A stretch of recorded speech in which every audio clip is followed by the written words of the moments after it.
Hello friends, Namaskar. Welcome to the YouTube channel of Life and More. Today we have with us Digvijay Singh Chauhan, disciple of flute maestro Padma Vibhushan Pandit Hari Prasad Chaurasia. Namaskar Digvijay Singh ji.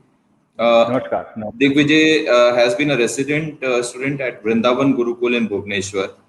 Come let us know about him. How did he get to play the flute for the first time? How did he meet Pandit Chaurasia? About Guru Shishya Parampara, which has been lacking in our country to a very large extent. We will discuss about that with Digvijay, and also about his life and more. Welcome Digvijay. बहुत-बहुत स्वागत है आपका. नमस्कार sir. सबसे पहले तो मैं Saurabh sir आपका और लाइफ एंड मोर ग्रुप का तहे दिल से आभारी हूँ कि आपने ये जो नई चीज़ शुरू की है कि यंग आर्टिस्ट को लेके उनसे बात करना, उनकी जीवन, उनके संगीत के बारे में जानना है, बहुत ही आवश्यक था आज के समय में. और आप इनको लीड कर रहे हैं, आपका ग्रुप इनको लीड कर रहे हैं. ये हमारे लिए सम्मान की बात है कि हम आज आपसे जुड़े हुए हैं. Thank you, thanks a lot. सबसे पहले तो दिग्विजय हमें ये बताएं कि आपका रुझान फ्लूट की तरफ, बांसुरी की तरफ कैसे हुआ, कब हुआ, किस उम्र में हुआ, वो बताएं पहले. मुझे लगता है कि हर एक व्यक्ति में कुछ ना कुछ भगवान रखता है. कोई अच्छा पेंटर बनता है तो कोई अच्छा म्यूजिशियन बनता है. और म्यूजिक में भी इतनी सारी वेराइटीज है हमारे भारतीय संगीत में. अलग अलग पद्धतियां है, अलग अलग इंस्ट्रूमेंट है. उनमें भी हम कौन से इंस्ट्रूमेंट को चुनते हैं वो कहीं ना कहीं हमारे नेचर से जुड़ी हुई बात होती है. तो पर्सनली मुझे ऐसा लगता है कि मुझे सादगी बड़ा पसंद है. और जितने भी इंस्ट्रूमेंट हमारे म्यूजिक जगत में है उसमें अगर सबसे इंस्ट्रूमेंट कोई सादा इंस्ट्रूमेंट है, जो सिंपल इंस्ट्रूमेंट है, तो वो मेरे ख्याल से फ्लूट है.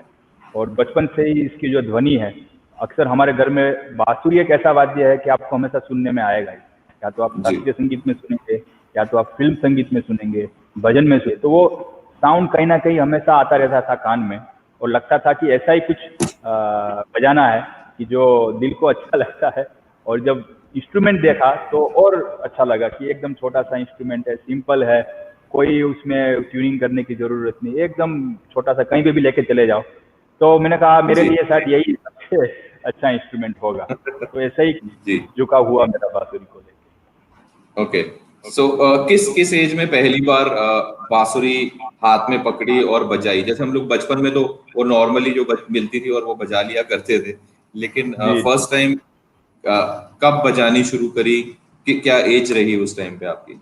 बांसुरी तो थोड़ा बाद में मैंने बजाया. मेरे घर पे थी, मैंने बड़ा कोशिश भी किया था, लेकिन आवाज नहीं आती थी. थोड़ा उसके लिए ट्रिक की जरूरत थी, टीचर की जरूरत थी, गुरु की जरूरत थी. लेकिन संगीत था मेरे घर में. मेरी बड़ी बहन थी, वो हारमोनियम बजाते थे, वो गाना गाते थे, क्लास करने जाते थे. तो मैं उनके साथ जाता था, थोड़ा छोटा था तो सुनता था, तो अच्छा लगता था कि कुछ ऐसी भी चीज है जो बिना भागा दौड़ी किए भी अच्छी लगती है, सुनने में अच्छा लगता है. तो संगीत की तरफ रुझान बचपन से फैमिली की तरफ से, जो मेरी बहन गाते बजाते थे उनसे आ गया. फिर इंस्ट्रूमेंट भी था घर में, बड़ा कोशिश किया बजाने के लिए, लेकिन बचपने में ज्यादा कोशिश नहीं की, ज्यादा मेहनत नहीं की. फिर जब थोड़े बड़े हुए तब गुरुजी को सुना उनके. तब तक तो टीवी भी सब चीजें थी, यूट्यूब नहीं था. अगर होता तो आज और ज्यादा सीख जाते हम. ठीक बात है. टीवी में गुरुजी को देखा और कुछ अलग ही लगा. मतलब ऐसा लगा कि एक बांसुरी सिंपल सा इंस्ट्रूमेंट इतना अद्भुत कैसे साउंड कर सकता है. बड़े बड़े इंस्ट्रूमेंट ऑब्वियस है कि उसमें तार है, ये है, वो है, वो ठीक चलो बात। इतना अच्छा साउंड कर भी लेगा, लेकिन एक छोटा सा जी सिंपल सा इंस्ट्रूमेंट अगर इतना अच्छा साउंड करता है, मंत्रमुग्ध कर देता है, तो इसको सीखना जी चाहिए। तो मुझे लगता है वो लगभग मेरी उम्र 15-16 साल की रही होगी जब मैंने जी। एक्चुअली उसको बजाना शुरू किया, उसको सीखना शुरू किया। ओके। तो आसपास कोई गुरु थे कि आपका सीधी मुलाकात सबसे पहले पंडित चौरसिया से ही हुई, और कैसे मुलाकात आ, हुई? गुरु तो थे, लेकिन वो इतना पढ़ाने के लिए सीरियस नहीं थे। मैं जहाँ से बिलोंग अच्छा। करता हूँ वहाँ पे इंडियन क्लासिकल म्यूजिक, खास करके बांसुरी वादक में कोई ऐसे क्या कह सकते हैं लेजेंडरी आर्टिस्ट नहीं थे कि जो जी लीड करे स्टेट को या आसपास की कम्युनिटी को कि भाई चलिए राइट सीखते हैं करके। राइट। तो कुछ लोग थे जो बाकी इंड भी जानते थे और बांसुरी भी जानते थे। तो उनसे ओके। जाके मैं मिला, मैंने कहा बस मुझे आप थोड़ा सा ब्लो करना सिखा दीजिए, क्योंकि सबसे बड़ी मुश्किल इसमें ब्लो में आती है।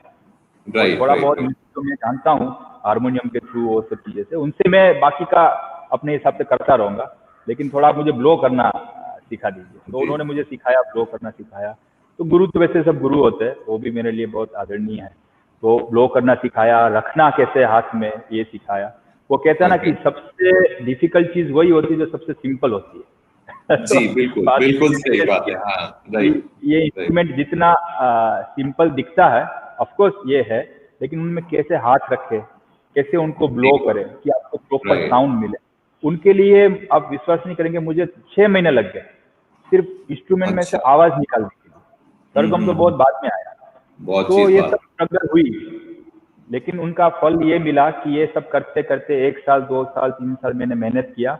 और फिर किसी इंटरव्यू में गुरुजी का मैंने सुना कि भाई एक जगह है वृंदावन गुरुकुल करके, जहाँ पे वो निःशुल्क अच्छा बच्चों को सिखाते हैं बांसुरी। मतलब कितनी अच्छा। बड़ी बात है, ओके। सोचिए आप हाँ जिनको ठीक बात है। राइट इंस्पायर हुए हैं, जिनसे पूरी राइट। दुनिया इंस्पायर होती है बांसुरी सीखने के लिए, वो ठीक स्वयं बात। सिखाते हैं बांसुरी, और वो भी निःशुल्क। तो फिर राइट। मेरे लिए तो एक ऐसा था कि जैसे भगवान मिल गए। तो उस हाँ समय मैं नेचुरली राइट। मेरी पढ़ाई कर रहा था इंजीनियरिंग की अहमदाबाद में, और अच्छा। फिर मैं समय निकाल के कैसे भी सब चीज़ों के करके मैं गुरुकुल गया। वहाँ पे जी। उन्होंने जिस अपनेपन से मुझे अपनाया, ऐसा लगता था कि जैसे मैं उनको कई सालों से जानता हूँ, जबकि हमारी अच्छा। पहली मुलाकात। और हाँ ऐसा जी सिर्फ मेरे जी। सबके साथ उनका ऐसा व्यवहार होता है कि जैसा लगता है कि भाई मिल गए जो हमको जो जिनकी तलाश थी। ठीक बात है। Right right. 2000 लगभग लगभग 9-10 में मैं मुंबई में उनकी गुरुकुल में गया, अच्छा। और उन्होंने मुझे बोला कि आपको यहाँ पे आना पड़ेगा, यहाँ पे सीखना पड़ेगा, रहना पड़ेगा। तो मैंने कहा ये तो ओके। मेरा सौभाग्य होगा कि मैं अगर रह पाऊँ, इससे बड़ी तो और बात बिल्कुल। क्या हो सकती है। लेकिन ठीक उस समय बात मेरी ठीक बात। पढ़ाई चल रही थी, तो उन्होंने कहा नहीं नहीं, तो पहले एक काम करो, पढ़ाई भी खत्म करो, साथ साथ में म्यूजिक भी करो, और जब लगे कि पढ़ाई खत्म हो चुकी है आपकी, तब मुझे जी। आप बताना, हम यहाँ पे आपको एडमिशन देंगे और पढ़ाई ओके। करेंगे। तो मतलब मेरे लिए तो ऐसा था कि सब मिल गया। हाँ ठीक बात है। ठीक बात, बिल्कुल ठीक बात है। तो उस टाइम पे क्या कर रहे थे? कौन सी पढ़ाई आप उस टाइम पे फिनिश कर रहे थे अपनी? ग्रेजुएशन कर रहे थे? मेरा बीटेक चल रहा था इलेक्ट्रॉनिक्स एंड कम्युनिकेशन में। अच्छा। ओके। तो मैं ऐसे परिवार से आता हूँ, मुझे लगता है मेरे जी साथ जितने भी हमारे लिसनर है, वो भी उनमें जी। से ऐसे लोग होंगे जो ऐसे परिवार से आते हैं जहाँ पे म्यूजिक उनका मेन नहीं है। म्यूजिशियन के बिल्कुल घर में बिल्कुल। म्यूजिक होता है, वो ऑब्वियस बात है। तो ठीक बात है। इसलिए उनके बच्चे या उनके भी जो जनरेशन भी वो बहुत जल्दी जल्दी सीख जाती है, क्योंकि उनको बचपन से एग्जैक्टली ही माहौल। एग्जैक्टली। लेकिन कोई नॉन म्यूजिकल घर में से आते हुए, या जो हमारा जो नौकरियात वर्ग है, जो लोग जॉब करते राइट। हैं, ऐसे फैमिली में से आते हुए म्यूजिक को चूज एज अ प्रोफेशनल करना बड़ी स्ट्रगल रही। लेकिन ठीक सपोर्ट बात भी है। रहा माता पिता का। तो वो थोड़ा ओके। सा एक चैलेंज था, लेकिन क्योंकि गुरुजी का साथ था, उनके आशीर्वाद था, तो दोनों चीजें धीरे धीरे मेंटेन करते करते पढ़ाई भी हो गया और संगीत भी हो रहा है। ओके। उसके उसके बाद आपने मैं पढ़ रहा था कि आपने उसके बाद एमटेक भी करी। तो जी जी। एमटेक साथ साथ करी कि पहले आपने फिर एमटेक खत्म करी उसके बाद फिर गुरुजी के पास पहुंचे गुरुकुल? जैसा मैंने बताया कि मैं जब बीटेक कर रहा था तो गुरुजी के पास गया, और उनके जी। बाद जब मेरा बीटेक कंप्लीट हो गया, तब तक मेरा भी ओके। संगीत के प्रति रुझान इतना बढ़ गया कि जो जी एक तो उनसे क्लास चल रहा थे, मैं समझ रहा था कि बहुत कुछ है इसमें जानने समझने के लिए। और राइट उनके साथ साथ मुझे ये भी लग रहा था कि पढ़ाई भी होनी चाहिए, ऐसा नहीं है कि पढ़ाई को छोड़ के मुझे म्यूजिक करना था, क्योंकि राइट। उसके प्रति भी मेरा रुझान था, मेरा संगीत के प्रति भी रुझान था। फिर मैंने जी सोचा कि अभी गुरुजी से जाके मैं बात करता हूँ कि मुझे आपका अगर सानिध्य मिले और अगर आपके साथ रह के संगीत सीखने को मिले तो बड़ा अच्छा होगा। तो उन्होंने उनकी कृपा से मुझे भुवनेश्वर में उनकी जो गुरुकुल है उनमें उन्होंने मुझे एडॉप्ट लिया, एक्सेप्ट कर लिया। तब तक उनको ये ध्यान नहीं था कि मैं पढ़ाई खत्म करके छोड़ चुका हूँ। फिर ऐसे ही एक प्रोग्राम में हम गए थे, यहाँ पे एक यूनिवर्सिटी है, शिक्षा और अनुसंधान यूनिवर्सिटी करके, बहुत ही कल्चर के प्रोग्राम वहाँ पे करते रहते हैं। वो इंजीनियरिंग का भी ब्रांचेस है, उसमें बहुत सारी ब्रांचेस है।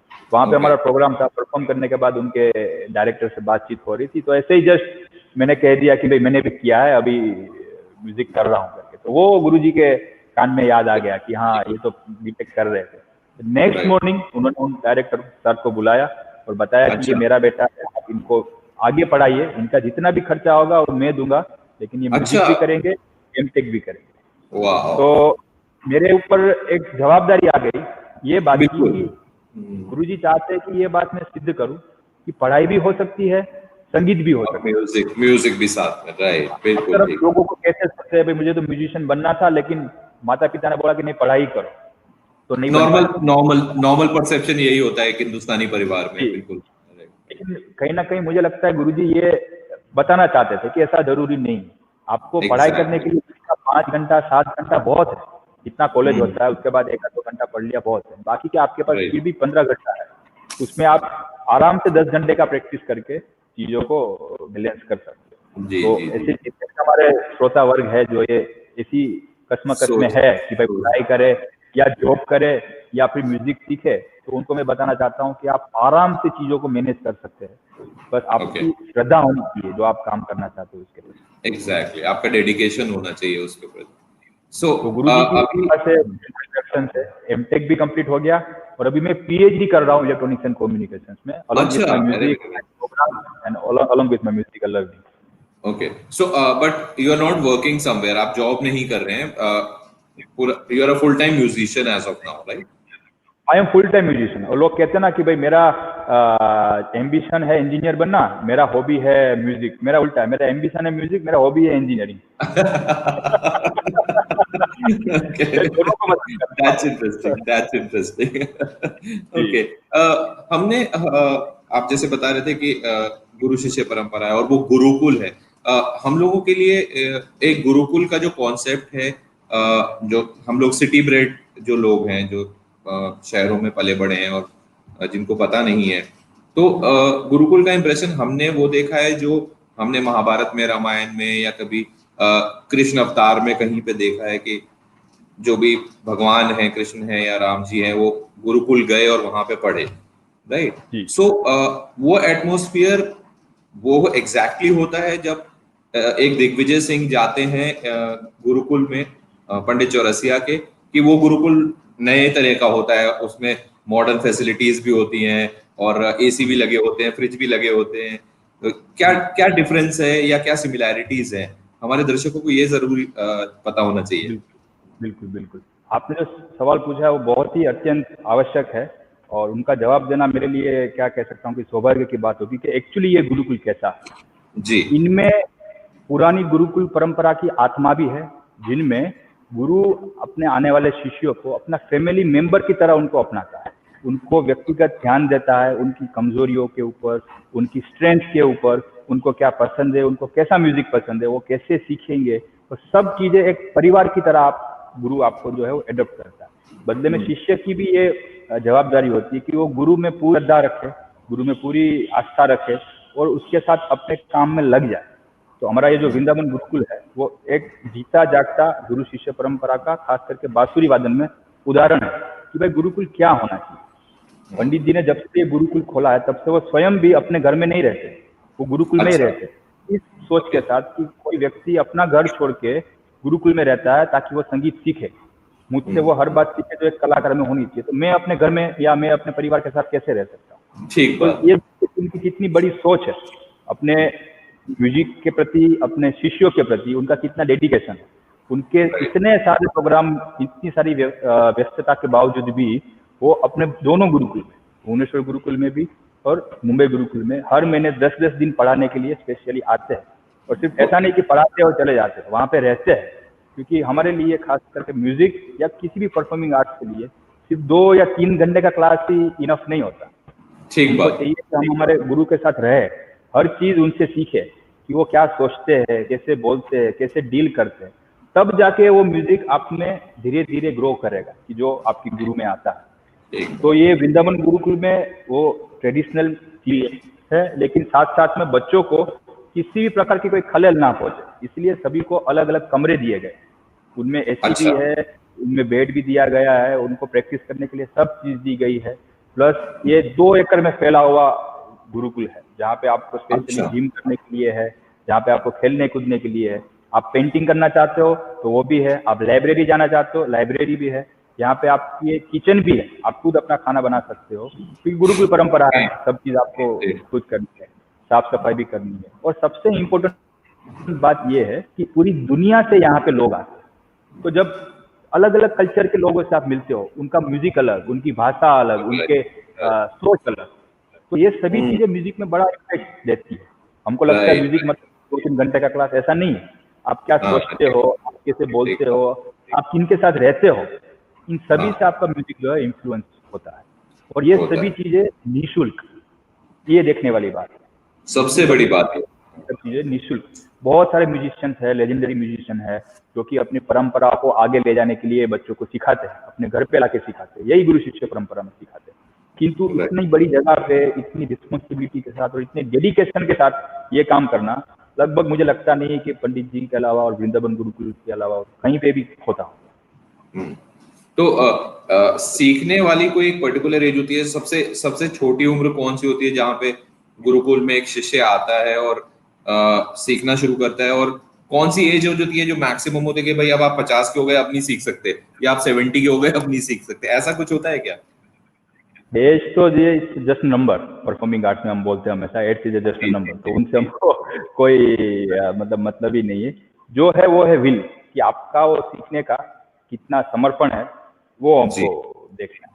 तो इसलिए हम यहाँ पे 2 तरीके से सिखाते हैं। एक कि जो पूरे समर्पण के साथ, डेडिकेशन के साथ 5 साल यहाँ पे रह सके गुरु शिष्य परंपरा, तो यहाँ पे रहेंगे, गुरुकुल को ही अपना परिवार मानेंगे, सब वार त्योहार सब यही करना है, और म्यूजिक को एज अ मेन स्ट्रीम सीखना है। और वो लोग जो इतना सीरियसली नहीं सीखना चाहते, या जिनके लिए म्यूजिक एज अ हॉबी है, तो वो चाहते हैं कि हम बस उस स्ट्रीम में मिलना चाहते हैं, हम जानना चाहते हैं म्यूजिक क्या होता है, बांसुरी क्या होती है। तो उनके लिए ऐसा है कि हफ्ते में 1 बार आके क्लास कर सकते हैं, 2 हफ्ते में 1 बार आके क्लास कर सकते हैं, या उसकी जब भी अनुकूलता है वो आके यहाँ पे आके क्लास कर सकते हैं। और उनमें कोई उम्र की या कोई ऐसी कोई रेखा नहीं है, बस यही है कि अगर छोटे हैं तो मिनिमम 8-10 साल के होते हैं बच्चे जनरली, जो जब वो बजा पाते हैं। हमारे पास बहुत सारे लोग आते हैं जो अलग अलग राज्यों से आते हैं, स्पेशली उनके माता पिता लेके आते हैं। तो ये देखिए जनरेशन का बदलाव है। पहले के समय में बच्चे डरते थे माता पिता से कहते हुए कि मुझे पढ़ाई लिख से अलग कुछ करना है, और आज का जमाना है कि माता पिता लेके आते हैं कि इनको सिखाइए, आप इनको शास्त्रीय संगीत सिखाइए, इनको बांसुरी सिखाइए, इनको पंडित जी के सानिध्य में लाइए। तो ये जो जनरेशन गैप आया है दिमाग में पेरेंट्स के, मैं समझता हूँ ये बहुत बड़ी बात है। बहुत इंटरेस्टिंग बात है, एक्चुअली बहुत इंटरेस्टिंग बात है।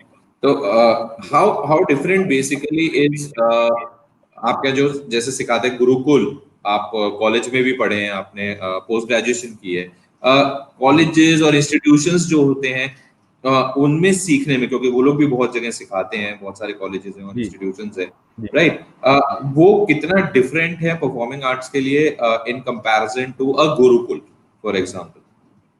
जी, ये भी बहुत ही इम्पोर्टेंट बात आपने पूछा है। देखिए, हमारा परंपरा जो भारतीय शास्त्र का रहा है, चाहे वो कोई भी आर्ट फॉर्म हो, ऐसा नहीं कि सिर्फ म्यूजिक में ही, हम हमेशा गुरु के साथ रह के सीखने में ही चीजों को सीखते थे। फिर वो ब्रिटिशर्स आए, then they make a business model कि भाई एक स्कूल होना चाहिए जिसमें बच्चे आएंगे, सीखेंगे, घर जाएंगे। उनकी जवाबदारी ले लेना कोई नहीं चाहता, या उनको सिर्फ वही सब्जेक्ट सिखाओ जिनमें वो चाहते हैं, बाकी और चीजों में वो समझते भी है कि नहीं, उनसे इनके टीचर को ज्यादा कुछ लेना देना नहीं। लेकिन कला ऐसी नहीं होती। ऐसा नहीं है कि आपने म्यूजिक सिखा दिया और आपने फिर उनके व्यक्तित्व पे ध्यान नहीं दिया और वो म्यूजिशियन बन जाएंगे, नहीं बन पाएंगे। आपको अपने पास अपने शिष्यों को रखना होगा, उनको संगीत की हर एक बारीकी के साथ जीवन की भी बारीकियां सिखानी होगी, जो कि आप उनको पूरा समय देने से होता है ना। एक आर्ट ऐसे ही ग्रो करता है। तो मुझे लगता है कि ये सबसे बड़ा डिफरेंस है कि जब हम कोई चीज इंस्टीट्यूट में सीखते हैं, आप वहां पे जाते हो सिर्फ म्यूजिक लेके आते हो, लेकिन उस म्यूजिक को बड़ा कैसे, उसको संभाले कैसे, उसकी जो पात्रता आप में आनी चाहिए वो तो आपको आपके गुरु के साथ रहने से ही मिलेगी, उनके जी साथ जी समय बिताने से मिलेगी, उनके पुराने अनुभव क्या वो कैसे करते थे, कैसे सोचते हैं, किसे बोलते हैं, ये सभी चीजें आप जब उनके साथ रहेंगे 24 घंटा दिन के, तभी आप उस ठीक चीजों को समझ पाएंगे। तो ये बहुत बड़ा फर्क है जो इंस्टीट्यूट्स में और गुरुकुल में होता है। दूसरा कि हम जब इंस्टीट्यूट की बात करते हैं तब हमारा गोल होता है एक सर्टिफिकेट कि भाई आई एम बैचलर ऑफ हाँ, ठीक आर्ट, बात है। सर्टिफिकेट है, वो मेरा क्या कह सकते हैं प्रमाण है कि मैं म्यूजिशियन हूँ।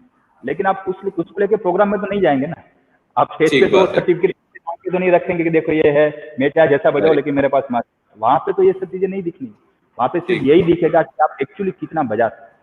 तो सबसे ज्यादा प्रॉब्लम ये होता है कि जब बच्चे इंस्टीट्यूशनल चीजों में चले जाते हैं तो कहीं ना कहीं मेन स्ट्रीम को भूल जाते हैं कि हमारा काम बजाना है, लिखना पढ़ना नहीं है, इट्स परफॉर्मिंग आर्ट, ये राइट। फाइन आर्ट्स नहीं है कि हम चीजों को लिखेंगे फिर वो हाँ, पास ठीक करेंगे। बात। राइट। तो हमारी जो गुरुकुल है उसमें कोई सर्टिफिकेट नहीं है, उसमें कोई अच्छा। सिलेबस नहीं है, पहले दिन से ही आप स्टेज पे जाके कैसे बजाओगे, या एक परफॉर्मिंग आर्टिस्ट कैसा होना चाहिए, जब आप कहते हो कि मैं आज इंडियन क्लासिकल राग बजाऊंगा तो उसमें क्या क्या चीजें आनी चाहिए। तो पहले आपका सुर कैसा लगेगा, आपका ताल ठीक है कि नहीं, आप जो चीजें प्रेजेंट कर रहे हो वो लोगों को पसंद आ रही है कि नहीं।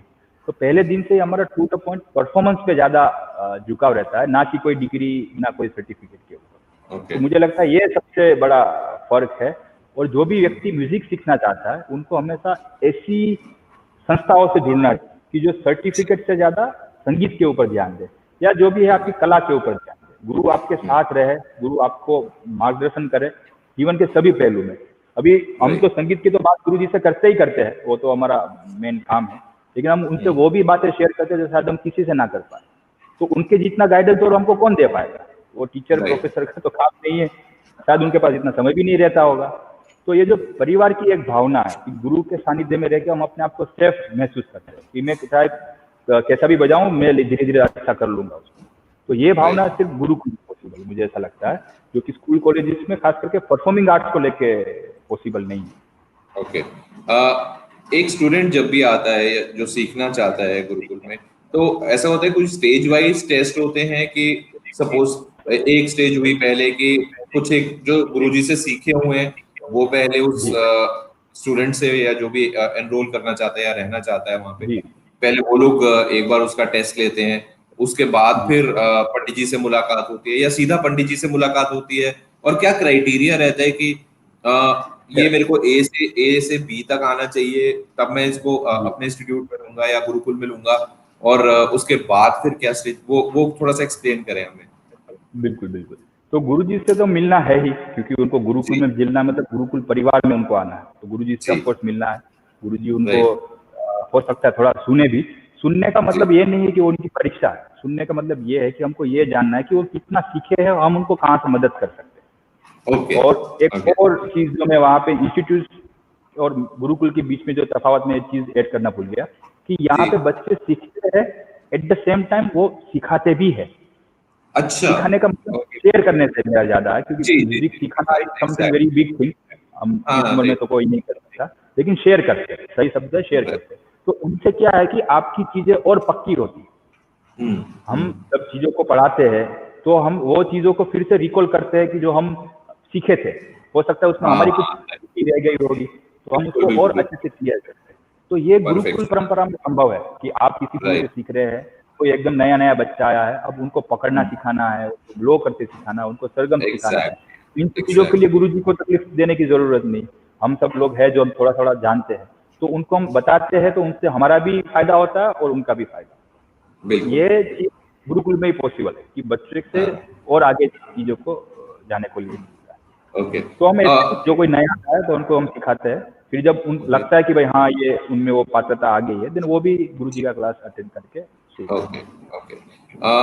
रहता क्या नॉर्मल एक रूटीन क्या रहता है गुरुकुल में?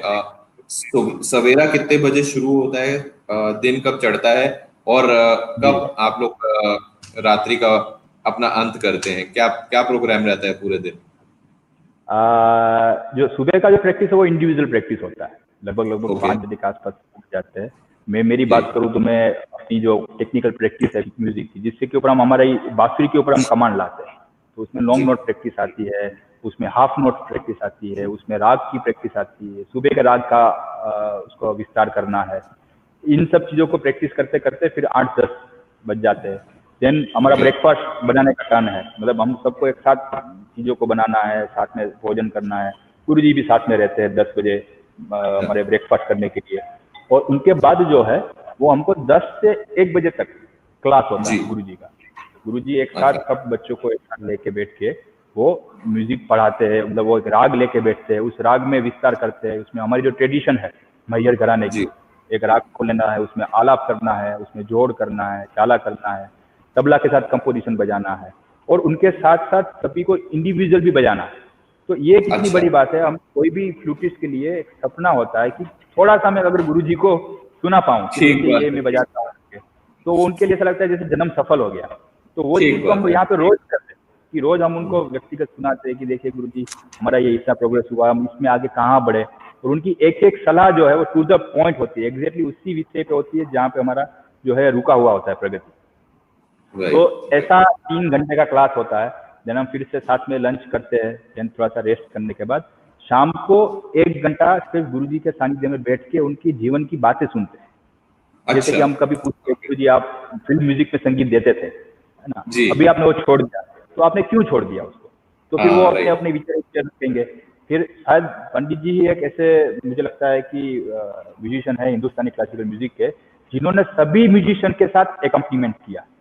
चाहे वो साउथ इंडियन म्यूजिशियन हो, चाहे वो वेस्टर्न म्यूजिशियन हो, चाहे हिंदुस्तानी क्लासिकल में भी अलग अलग जोन के म्यूजिशियन हो। तो ये पूछते कि भाई उस म्यूजिशियन क्या खासियत है, आपको उस म्यूजिशियन में क्या करना, मतलब आप समझिए ये एक एक किताब पढ़ने वाली बात है, एक एक प्रश्न के जवाब एक एक किताब पढ़ने जितनी बात। तो वो सब चीजें आपको उनके एक एक आंसर में मिल जाती है, सब बड़ी बड़ी चीजें जो हमको शायद घंटों इंटरव्यू देखने के बाद या घंटे किताब पढ़ने के बाद नहीं मिल पाएंगे। तो ये सब चीजें जो है हम उनके साथ डिस्कस करते हैं। उनके बाद फिर से 2 घंटे का शाम को 6 से 8 बजे तक उनका क्लास होता है। तो उनमें जो है तबला के साथ हमारा क्लास होता है। सुबह जो था वो सोलो था, शाम को तबला के साथ होता है। तो जितने भी लोकल हमारे जो तबला प्लेयर हमारे दोस्त है, हमारे जो बड़े बड़े आर्टिस्ट है भुवनेश्वर के, वो आते हैं, उनके साथ संगत करने का मौका मिलता है।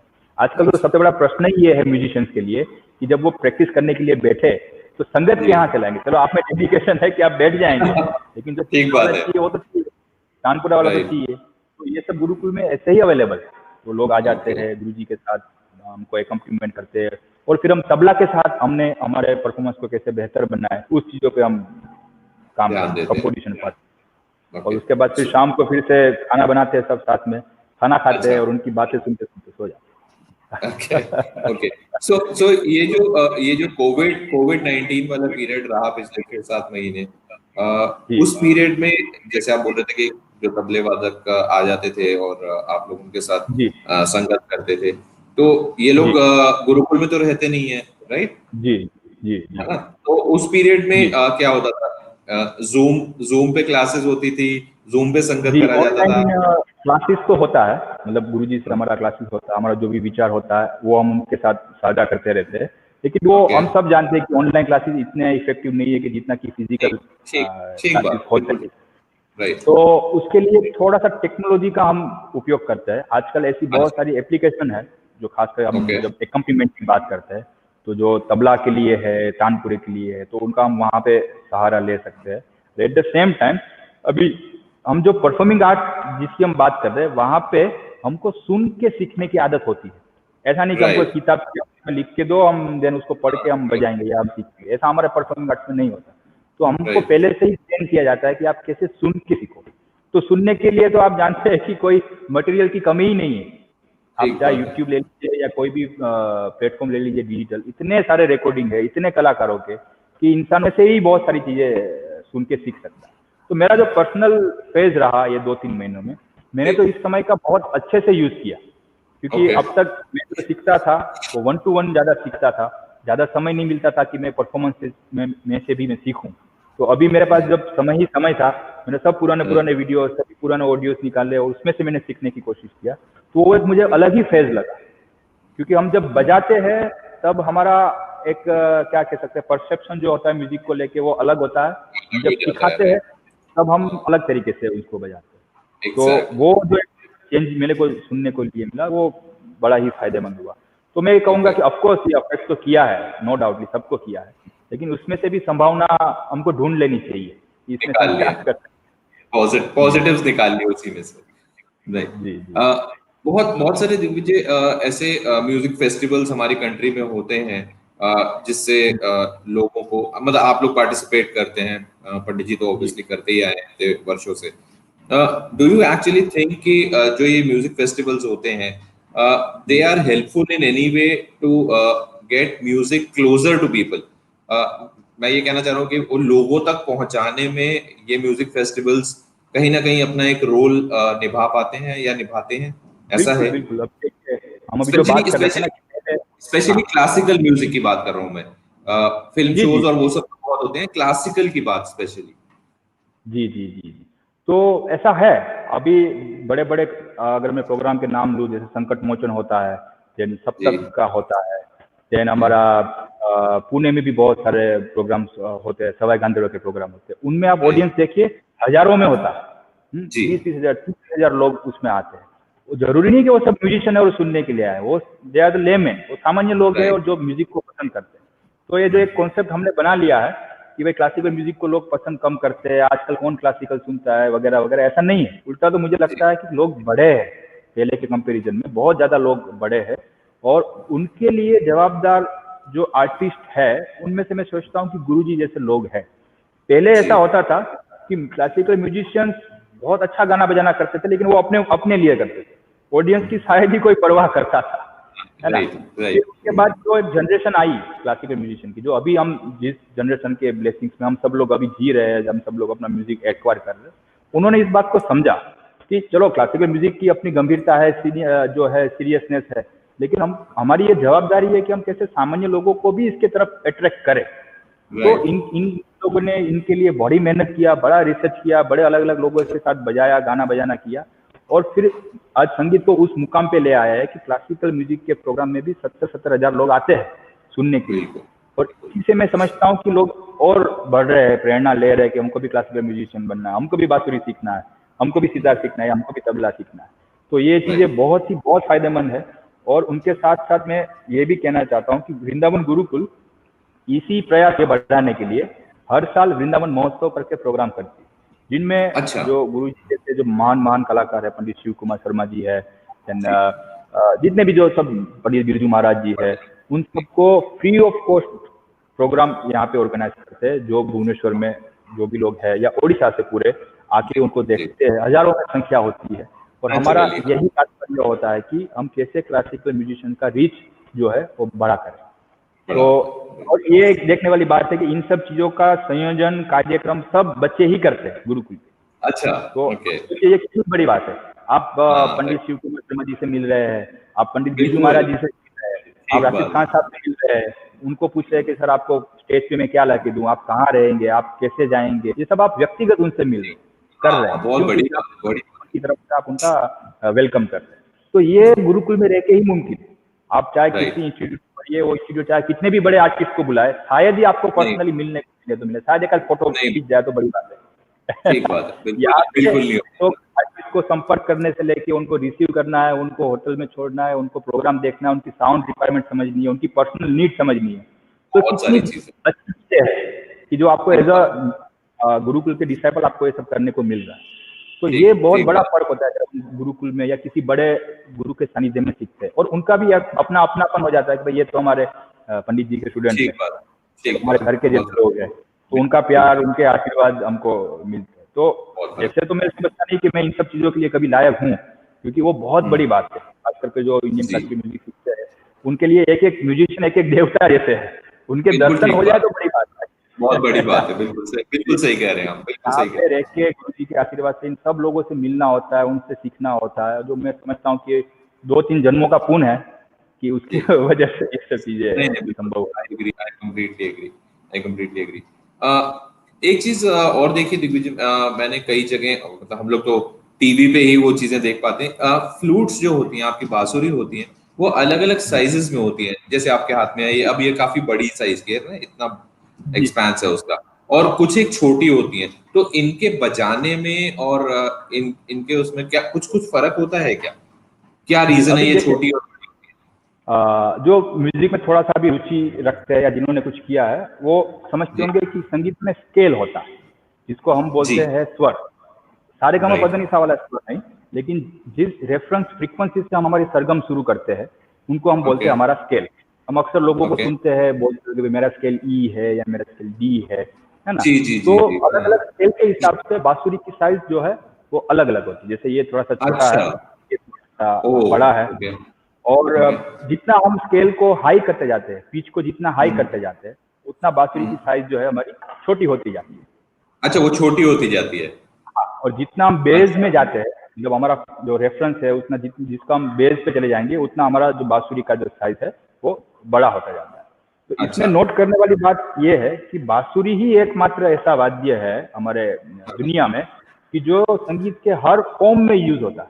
जैसे कि क्लासिकल ओके म्यूजिक में होता है, फोक म्यूजिक में होता है, फिल्म म्यूजिक में होता है, डिवोशनल म्यूजिक में होता है। मतलब कोई पहलू बाकी नहीं है कि जिसमें बांसुरी का यूज ना नहीं होता। हो पाता नहीं हो लेकिन उस पाता सब राइट में उनका अपना अपना अलग असर है। जब हम कृष्ण भगवान के हाथ में बांसुरी देखते हैं और जब उनको सुनते हैं किसी वीडियो में ऐसे पिक्चराइजेशन में, तो छोटी सी बांसुरी होती है, ऊपर हाई नोट में राइट बज राइट रहा होता है। वही जब हम फिल्म म्यूजिक में सुनते हैं तो थोड़ा सा उसमें बेस है, थोड़ा सा ठहरा होता है। और वही जब हम क्लासिकल म्यूजिक में सुनते हैं पंडित जी की रिकॉर्डिंग, तो वो और बड़ा थोड़ा सा साइज का होता है।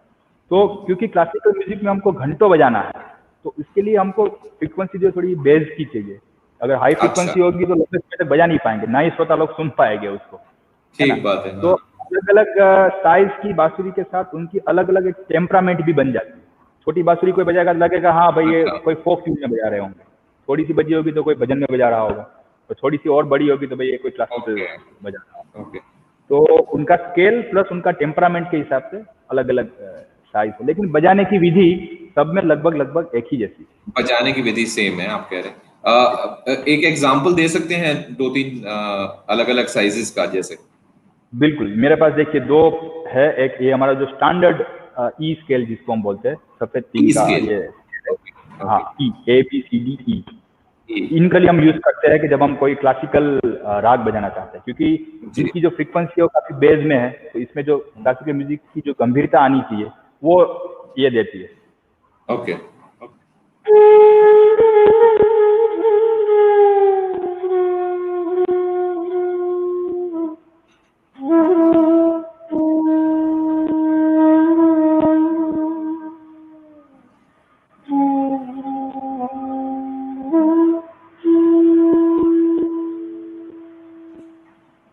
अभी ये राग भैरव है। अभी इसी ओके चीज को अगर मैं छोटी बांसुरी में बजाऊंगा तो जी बजेगा तो सही, लेकिन वो टेम्परामेंट उसको सूट नहीं करता। अच्छा हाँ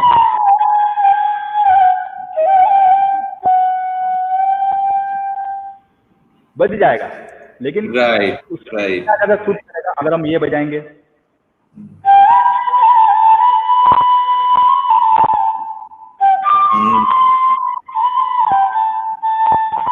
राइट राइट तो ये फर्क वहां है पे काम करता राइट है, हाँ लेकिन ये जो राइट क्लासिकल म्यूजिक में काम करता है। तो ओके बांसुरी एक ही तरीके से बजती है, सब चीजें एक ही है, लेकिन टेम्परामेंट हमको देखना है कि कहाँ पे हमको क्या चाहिए, लोगों को क्या ओके चाहिए, उस हिसाब से हम साइज को चेंज कर सकते हैं।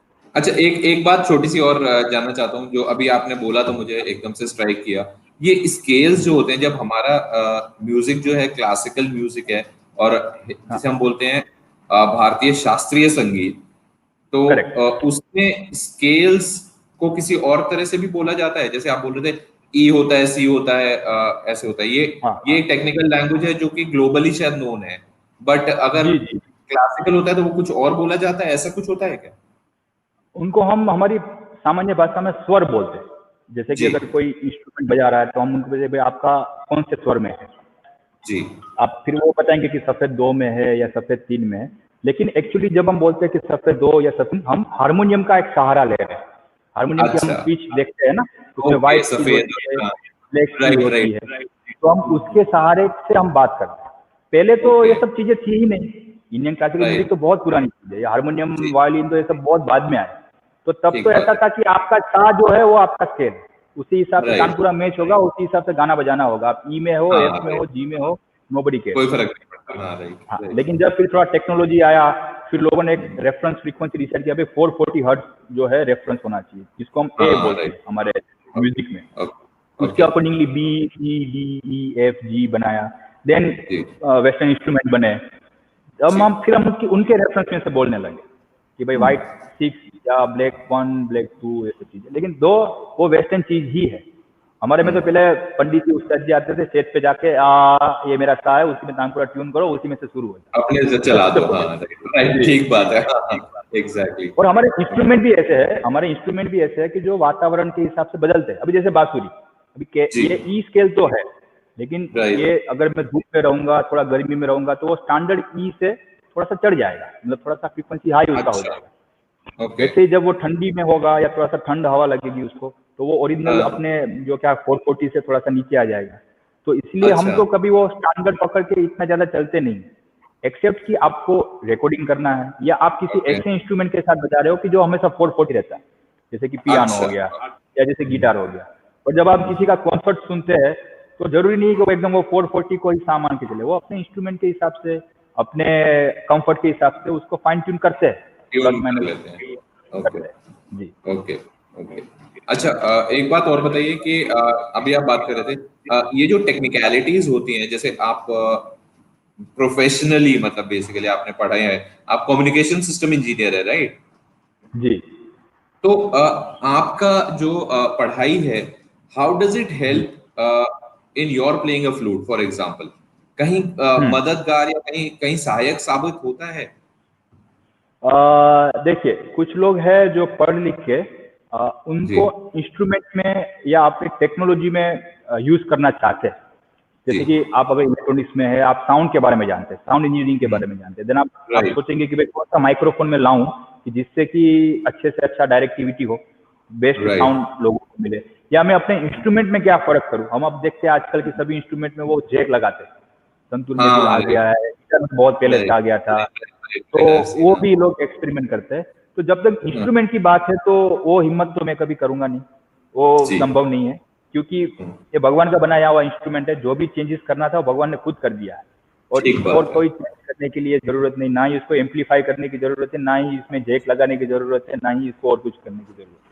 तो क्योंकि इसकी महानता ही इस सादगी में है, बिल्कुल सही बात है, वही इसकी महानता है। लेकिन मैं हमेशा एक्सपेरिमेंट करता रहता हूँ माइक्रोफोन के साथ। आजकल बहुत सारी डायरेक्टिविटी वाले माइक्रोफोन आ गए हैं, कॉलर माइक्रोफोन है, ब्लूटूथ माइक्रोफोन है, तो और मैं हम गुरुकुल की तरफ से ट्यूटोरियल वीडियोस बनाते रहते हैं। वो लोग जो गुरुकुल नहीं आ पाते उनको सिखाने के लिए कि भाई बांसुरी में क्या क्या हो सकता है, इस राग में क्या हो सकता है। तो हमारा वृंदावन गुरुकुल चैनल है यूट्यूब के ऊपर, जहाँ पे आप बहुत सारी म्यूजिक से रिलेटेड चीजों का आप जान सकेंगे। तो उनके जब आप रिकॉर्डिंग करते हैं तो मेरा जो कुछ नॉलेज है इलेक्ट्रॉनिक्स का, मैं वहाँ पे अप्लाई करने की जरूरत करता हूँ, उसको एम्पलीफाई करता हूँ, देन उसको सब चीज़ों को जो है सब ऑडासिटी में, देन उन सब चीज़ों को प्लस माइनस करता हूँ। तो ऑफकोर्स वो चीज़ों को, म्यूजिक को एक इंजीनियरिंग पॉइंट ऑफ व्यू से समझने में मदद करता है। तो आज मैं सब जो ये टेक्निकल बातें कर सकता हूँ कि भाई ए 440 हर्ट्ज है, इसको आप बी करेंगे तो ये 369 हर्ट्ज हो जाएगा, because it's somewhere their engineering living inside me, जो मुझे इन सब चीज़ों के बारे में सोचने की नॉलेज है इसलिए।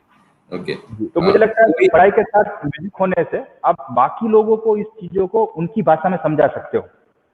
एग्जैक्टली, राइट, वो चाहते या जो वो समझते हैं। ठीक बात है, ठीक बात है, राइट।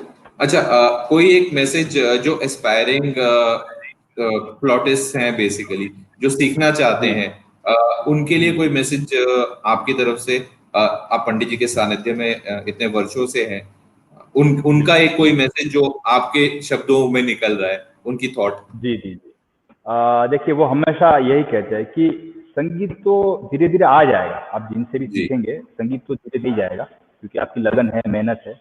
लेकिन उनको बनाए रखने के लिए और संगीत को जीने के लिए आपको जरूरी है कि आप अपने गुरु के प्रति श्रद्धा रखें, अपने बड़ों का सम्मान करें, उनकी बातों को समझे, और उनके साथ साथ अपने प्रयास को हमेशा चालू रखिए। और संगीत सीखना है तो कोई ऐसी गुरु के पास जाइए, ऐसी संस्था से जुड़िए कि जो आपको संगीत के साथ साथ जीवन भी सिखाए। वहां पे रह के, आपके गुरु के सानिध्य में रह के, तभी संभव है कि आप संगीत को सही मायने में, जो हमारा इंडियन क्लासिकल म्यूजिक है, उनको आप समझ पाएंगे, जान पाएंगे। और उनको एक्सप्लोर करना तो लाइफ लॉन्ग एक्टिविटी है, ठीक बात है, जिंदगी जब तक चलेगी। लेकिन कोई ऐसा हाथ पकड़ने वाला हो जो आपको उस दरिया से पार कराए, तो ऐसे गुरु की तलाश में, ऐसी संस्था, ऐसे गुरुकुल की तलाश में रहिए, वहाँ पे जाइए। और हम वृंदावन गुरुकुल तो वेलकम करते ही है सभी बांसुरी चाहकों को। गुरुजी का सपना है कि एक दिन ऐसा होना चाहिए कि भारत के हर घर में बांसुरी बजे। अच्छा, ठीक है, वेरी नाइस। दुनिया के हर घर में बांसुरी बजे।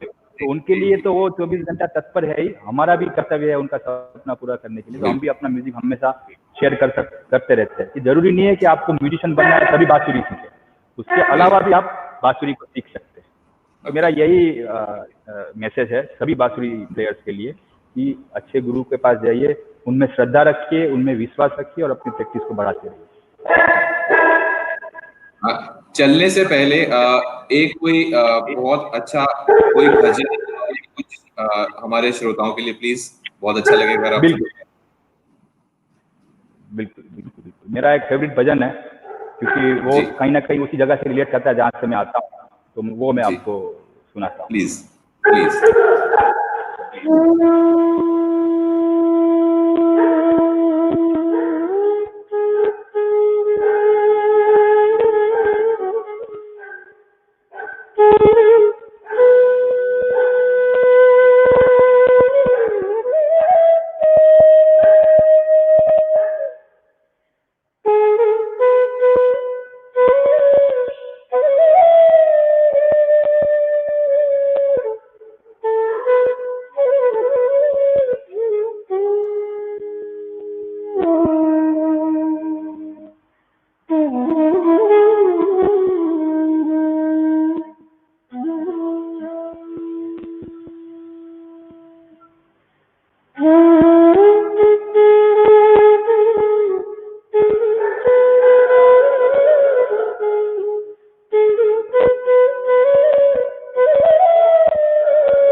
Thank you so much. मुझे आपने बहुत बहुत अच्छा लगा आपसे मिलके जी और बात करके और इतनी सारी चीजें जान के कि क्या एग्जैक्टली होता है और कैसे होता है। और शीघ्र ही आपसे मुलाकात होगी फिर कभी, और कोशिश रहेगी कि हम लोग टच में रहें हमेशा। थैंक यू, थैंक्स अ बिल्कुल। लॉट दिग्विजय, बहुत अच्छा थैंक यू लगा। Sir. Thank you, thank you. Thank you, नमस्कार। नमस्कार।